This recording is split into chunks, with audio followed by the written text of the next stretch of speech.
Meron ulit akong isa pang evil view ngayon na condo. Wala pang 2 minutes and nakita ko na kagad yung building. So ito siya. Kailangan multiple applications kasi walang guarantee na kahit meron kang pera, meron kang pang deposit, hindi pa rin ikaw yung pipiliin ng owner. I think magpapagupit muna ako kasi ang pangit na ng buhok ko. Nandito tayo ngayon sa Suda. Masarap yung pagkain nila dito. Oh my God. So right now, Spectrum na yung pinaka-final choice ko. And sana kami mapili doon. Medyo maangge. Yung medyo mas mahinang ambon, yung meron tayo for the past 2 days. Papunta ako ngayon sa downtown. Meron ulit akong isa pang evil view ngayon na condo. Kahapon may venue si Ran. Hindi ako nakasama pero sobrang ganda ng condo. 40th floor sa gitna mismo ng downtown. Ang ganda ng view. Pero hindi rin namin sure kung makukuha namin yung condo na yun. Although nag-apply na kami. Sabi ni Ran, parang may at that time dun sa viewing parang may isa siyang kasabayan and medyo competitive din yung nakasabay niya. So dito sa Next, nasa gitna rin to ng downtown and sobrang lapit nito sa library area din. So sana wala akong kasabay para makapag-video ko ng mahaba at saka marami. 1 o'clock na and 1:08 PM yung dating ng sunod na bus. So hintay na lang natin dito para mas mabilis tayo makarating sa Inlet Center.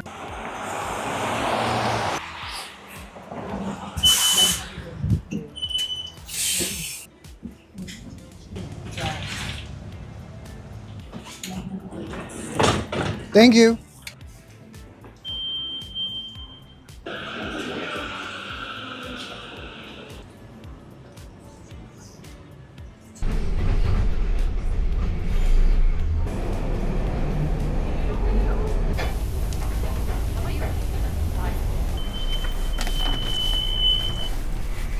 Medyo napaaga ng mga 30 minutes yung dating ko pero okay, kailangan ko pa rin naman palang hanapin yung building kasi mali yata yung na-exitan ko. Sobrang lapit lang dapat nun sa train station. Okay, pero mali nga yung exit ko. So, kailangan ko umikot. Wala pang 2 minutes and nakita ko na kagad yung building. So, ito siya. Nasa sobrang dikit talaga siya nung SkyTrain station sa Granville. Ayan yung itsura ng building.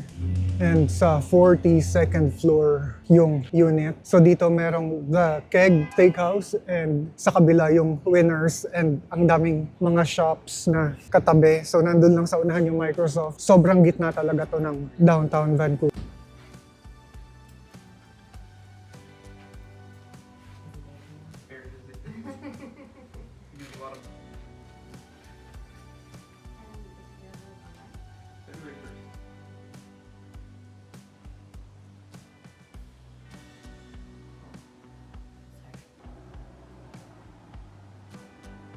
Ang bilis ko lang nakapag-view. Siguro wala pang 10 minutes pero ayun nga, may tenant pa yung place and hindi ko siya masyadong nagustuhan. Parang medyo masyado nang luma yung mga furniture sa loob. Gasgas na yung surface ng stove nila. And then yung dishwasher parang kalawangin na yung ibaba. Maganda yung flooring and sobrang ganda rin ng view pero sa advertisement sabi parang 620 square feet siya. I don't think na 620 square feet siya kahit kasama yung malaking balcony. Ay lang, sabi ni Ran, ito daw yung second choice niya bukod dun sa, kasi yung first choice niya yung napuntahan niya kahapon which is napakaganda daw na hindi ako kasama. So I don't know, I think pag-applyin ko pa rin si Ran kasi mahirap na maghanap ng mga properties dito kasi sobrang daming mga naghahanap and kailangan multiple applications kasi walang guarantee na kahit meron kang pera, meron kang pang deposit, hindi pa rin ikaw yung pipiliin ng owner. So, ayun. I think magpapagupit muna ako kasi ang pangit na ng buhok ko. Oh my God. Dito ako sa Juju Hair Salon nagpagupit last year and hindi maganda yung gupit nila sa akin pero ngayon medyo wala akong pakialam sa gupit ko. Kapag may paki kasi ako sa gupit ko, ang pangit ng result. Tapos kapag wala akong paki sa buhok ko, parang maganda siya. So ngayon wala na lang akong paki. Hindi ko alam kung ginagaslight niya lang ba ako na maganda yung gupit ko and sobrang bagay sa akin. Pero sobrang ang nice niya. Taga Vietnam siya and yun, nakakatawa siya na barber. Ngayon papuntahan na ako sa library. Ito lang Seymour, Georgia. Okay. Nalilito pa rin ako sa mga streets dito. And maaga pa actually. Pero magstay ako sa library para hintayin si Ran. 9 p.m. yung tapos niya sa French class. And sa library ako tatambay para mag-edit ng mga videos para hindi ako matambakan ng... So marami akong mga videos na kinukuha pero hindi ko sila na-edit lagi on.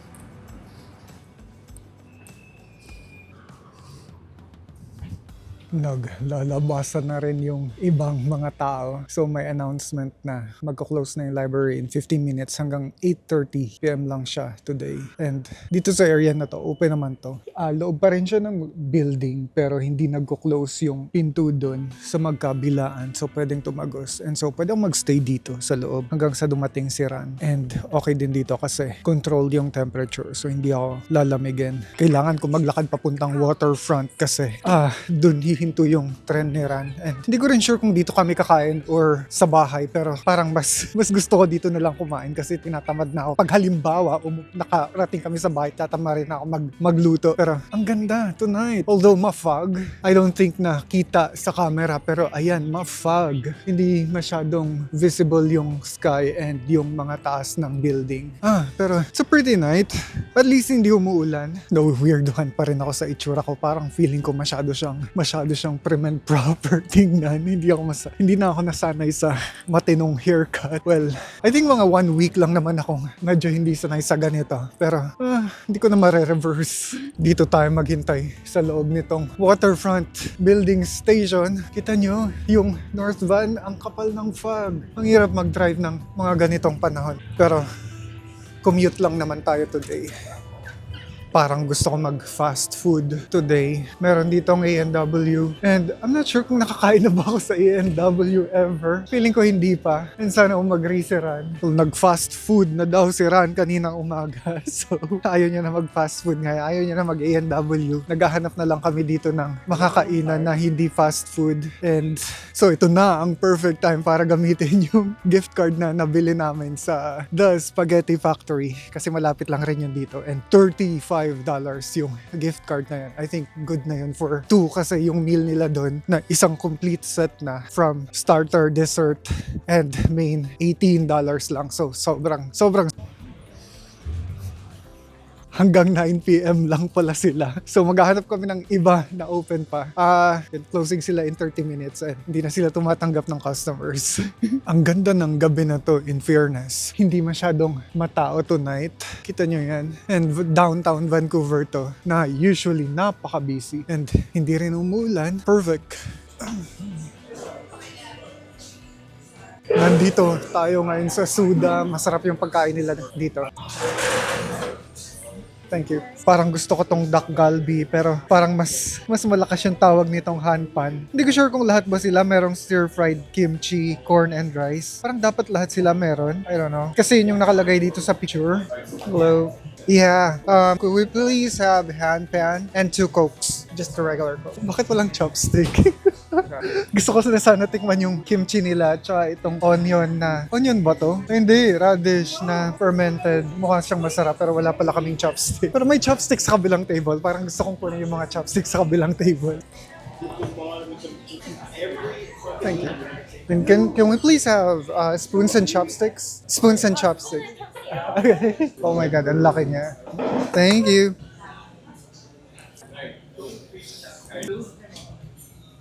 Can I take a video of you just cutting the thing?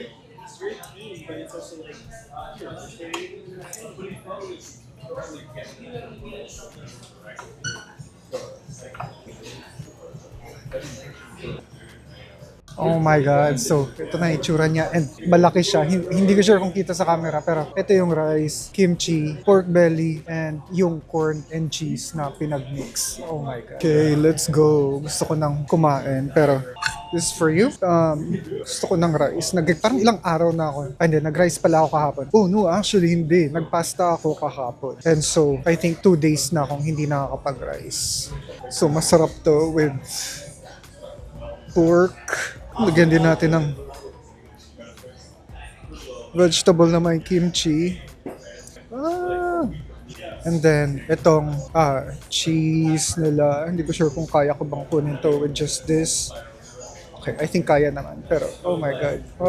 Medyo nag-struggle ako dun sa cheese. Pero, alam mo, actually, pwede naman kainin na from there, diretso. Total, 2 lang naman kami nira nakakain ito. And hindi na kailangan ilipat dito. Pero, I don't know.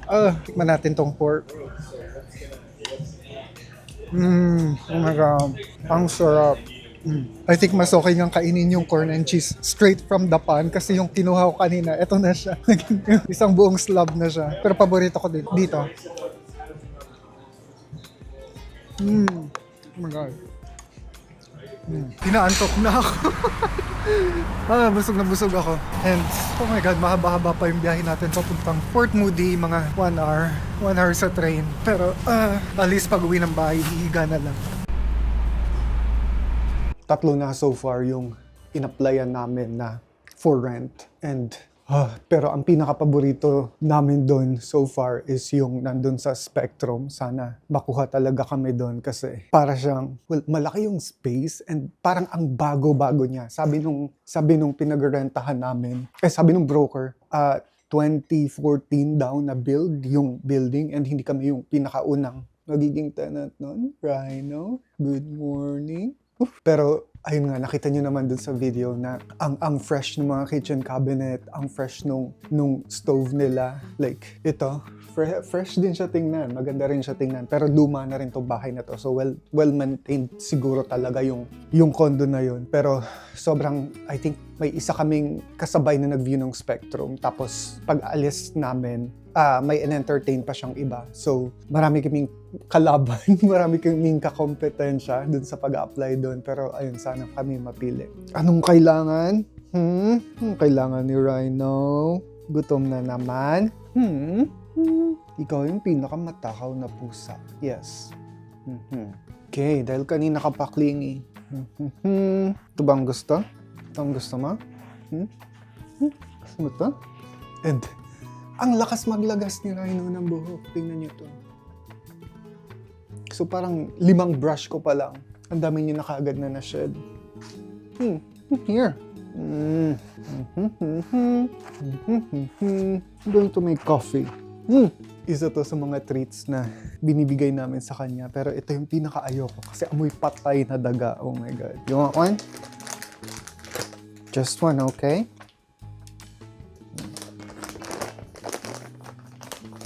And kapag binigyan mo siya ng treats, umpisahan niya rin kainin yung pellet niya.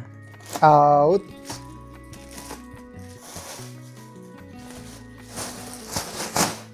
You're not supposed to be there. Oh my God. Out! Out! Okay, bye! Kulit nito, hindi ko malagay yung basurahan sa... You want more treats? Do you want more treats? Rhino? Let's go. Treats. I'll give you more treats. Let's go. Come. Joke lang. No. You have been overeating treats? No.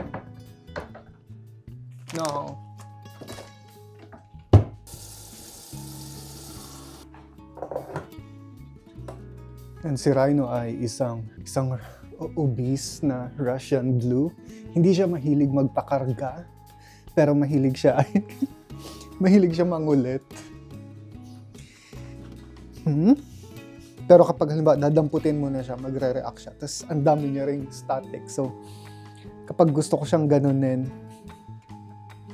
nagkakakuryentehan kami bigla. lakas niya rin maglagas ng balahibo, pero ang kapal ng balahibo niya.